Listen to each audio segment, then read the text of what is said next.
It's 10 a.m. here in Harare, Zimbabwe's capital. Welcome to ZTN News Blitz, our top stories. MDC expels 3 mayors for betrayal. Reform agenda not inclusive enough, says Labour. Nigeria confirms a first case of coronavirus. And in sport, Zifa requests to host Algeria in Johannesburg. Now, Zimbabwe's main opposition, MDC, this week expelled 3 of its mayors. They are being accused of betraying the party. The trio comprises of Colin Maboke from Masvingo, Henry Mchatibaya from Chegutu, and Somvelo Dlamini from Victoria Falls. There are 3 mayors that defied the party. I think the mayor of Chegutu, the mayor of Masvingo, and the mayor of Victoria Falls. They were asked by the party to relinquish their duties because they were not the party's candidates for mayor. They defied the party, and we issued a statement to that effect last week. Yeah, but they were not supposed to be mayors in the first place. Some of them connived with these NPF councillors across the board. There was money. Some of them, I'm not certain about the Victoria Falls issue, but I know that in the case of Masvingo, for example, there were people who connived across the political party divided. NPF money was involved. A Labour expert in Zimbabwe says government did not do enough consultations before the Transitional Stabilization Program was launched. Labour and Economic Development Research Institute of Zimbabwe Director Dr. Godfrey Kanyenze says there is need to nationalize the economic reform agenda in Zimbabwe in order to achieve economic revival in the southern African country.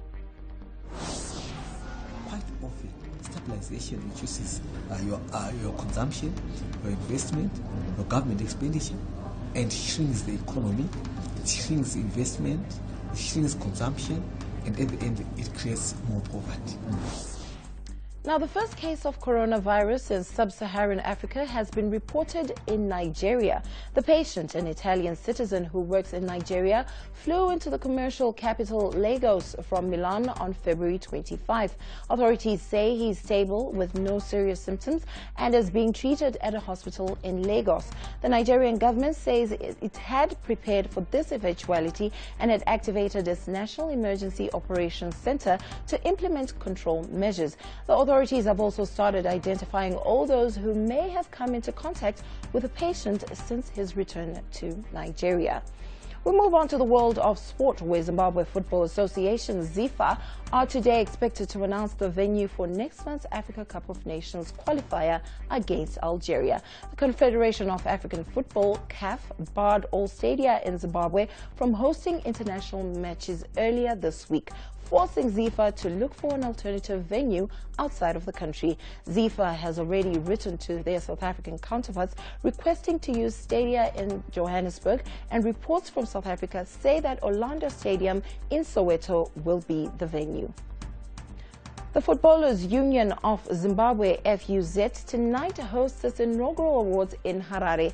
The awards are voted for by Zimbabwe Premier Soccer League players and female footballers from the Women's National Football League. The biggest prize will be the FUZ Player of the Year, which is open to both men and women footballers.